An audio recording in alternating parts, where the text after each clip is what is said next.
Yankee Doodle went. Hey, welcome. Glad to see you. Thank you for joining me in my Magic Treehouse historical recreation of the Articles of Confederation and the Constitution. We're going to take you through a quick tour of both of those things, and then we're going to send you off to watch a cool video to help make sense of it all afterwards. By the way, at any moment you think I'm going too fast, you can just pause me and come back to it later. Here we go. What is a democracy? Well, technically, there's ruled by the people, but we all know there are two types. There's direct democracy, where the people rule themselves.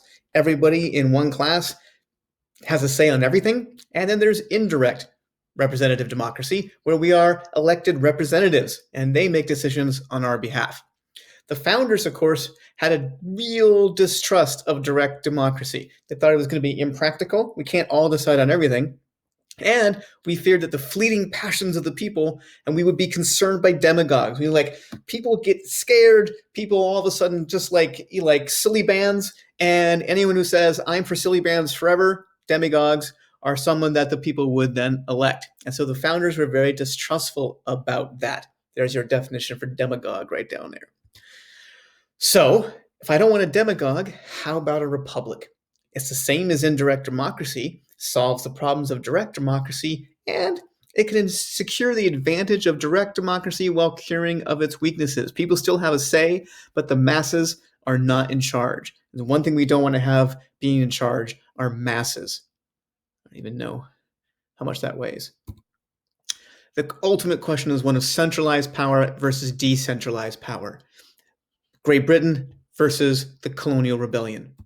Let's find out what they came up with in 1777. It was the Articles of Confederation. The colonies thought themselves as separate, semi-sovereign entities. Virginia does Virginia, Pennsylvania does Pennsylvania, Delaware does whatever the heck Delaware does, because their experience under British rule made them very suspicious of centralized power. So the government they created was a very loose confederation of the states. So how did that work? Let's find out. Oh, it's not. In 1780, Massachusetts adopted a constitution that appeared to favor the wealthy. You guys remember this from your reading on debt, taxes, and Daniel Shays. Property holding requirements for voting and office holding excluded the lower and middle classes. And states enacted laws requiring payments of all debts in cash. This is when Daniel Shays gets mad, gets 1,500 people to march on the state courts to prevent the foreclosure on their farms. Congress authorized the Secretary of War to call it the National Militia, gave a whole lot of money for it. Every state says no, except Virginia. Virginia's willing to put down a rebellion anytime, anywhere. Finally, remember the Bostonian elite organized a private army to help put down Shays' rebellion. This failure of Congress to protect the citizens and property of Americans was a glaring example of the weaknesses of the Articles. Let's have a convention. And in fact, this convention was set up basically just to fix the Articles of Confederation. James Madison shows up and says, you know what? I've got a whole new plan. I've got a new form of government. Should we talk about that? Which goes to show if you're going to come to a meeting, the first person who's got the plan to speak sets the tone of everything. Everyone all of a sudden says, forget fixing the Articles of Confederation. Let's talk about Madison's idea. That sounds fun. A new constitution? Is that even legal? Let's find out.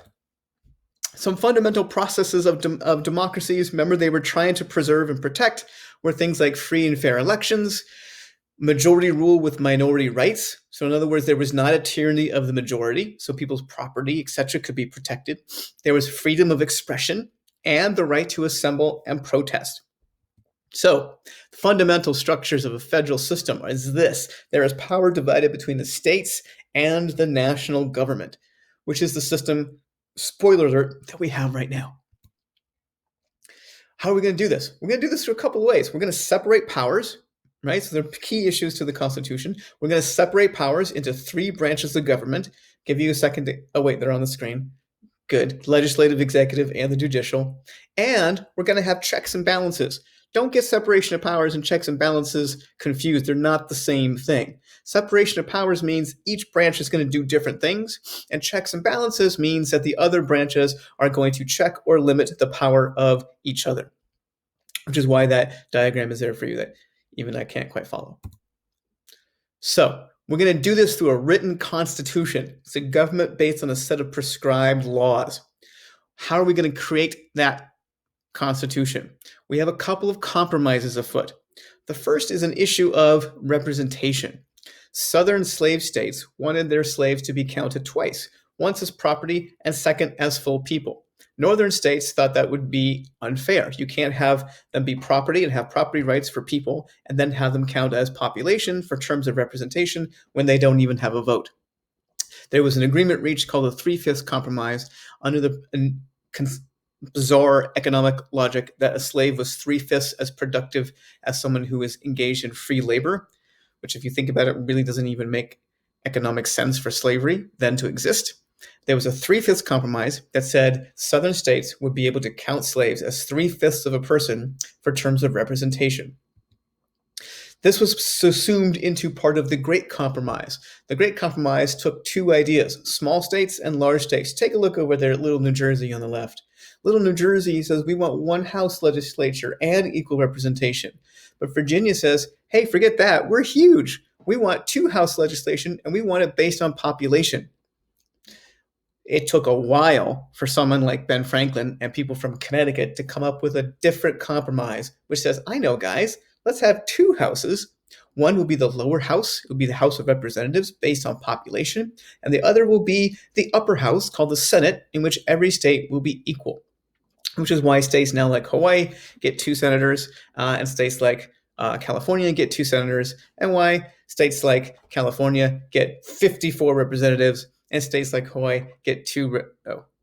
Anyway, that's the system that we have. And New Jersey says, yeah, that's cool. Virginia says, yeah, that's fine. And that is our compromise. Now, ladies and gentlemen, now that we have the Constitution sort of figured out, we have people who say, cool, let's do a federal centralized government.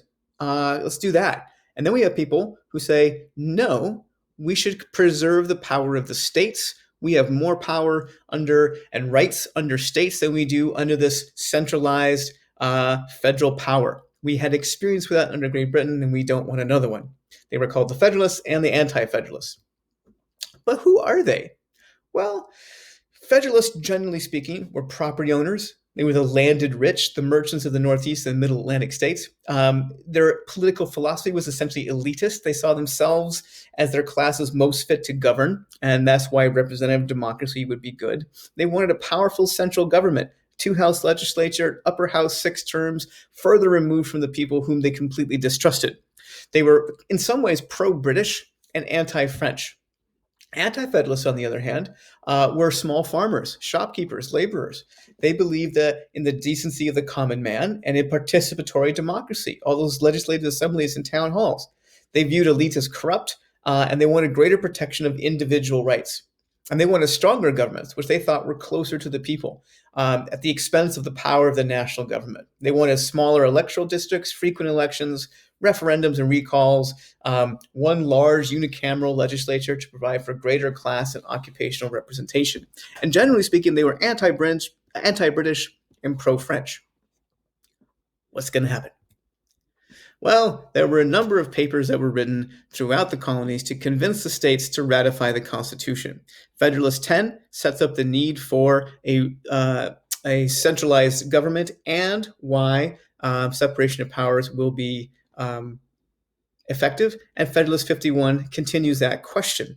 They are considered seminal, that means super important in American political thought. I think the original plan was to write 25 or something, and then a few people got sick, and I forget who wrote most of them, but there were a lot. A. Ham. So what about the Constitution itself? Very quickly, Article 1 talks about the legislative branch. Article 2 is the executive branch. Article 3 talks about the judicial branch. Article 4 says, hey, full faith and credit means that Maryland, you have to pay attention to the laws in Virginia and let someone from Virginia have those rights if they're in Maryland. And then Articles 4 through 7 include a bunch of stuff about how we're going to get new states to the Union, how amendments can be added, all kinds of things like that. So how are we going to enforce this new Constitution? This idea of establishing the national supremacy. What's the difference between implied and enumerated powers? Enumerated are the ones that are specifically listed. The elastic clause then says that Congress has the right to do whatever is necessary and proper to carry out enumerated powers. That means these are implied powers. Thus, let's take a look at this. For example, an enumerated power might be I can borrow money, I can tax, I can coin money, I can regulate commerce, I can declare war. But an applied power might be, well, if I can tax, then I must have the ability to punish tax evaders. I must have the ability to regulate some commodities, such as whiskey, and outlaw the use of others. And I must be able to require states to meet certain conditions to qualify for federal funding. Those are all implied powers. They're not written down. Which is why people who were opposed to the Constitution in the first place said, you know what? We need a Bill of Rights. We need to make sure that our individual rights and liberties that we have under the states and we fought for in the Revolution are protected. Even James Madison eventually decided that you're right. Trust us was not a good system for people who were running the country. Federalists. It sets up a constitutional question, and then take a look, folks, at Article 9 and Article 10. Article 9 basically says, anything we haven't thought of already, you still have the freedom and the liberty to do it. Even though we haven't come up with cell phones, you probably still have the right to a cell phone. And Article 10 says, Amendment 10 says, any powers not given to the federal government are reserved to the states. So the states have the right to do whatever it is that we haven't let the federal government do. That's going to be the conflict for the next 250 years. Hope you enjoyed our Constitution and the Bill of Rights screencast.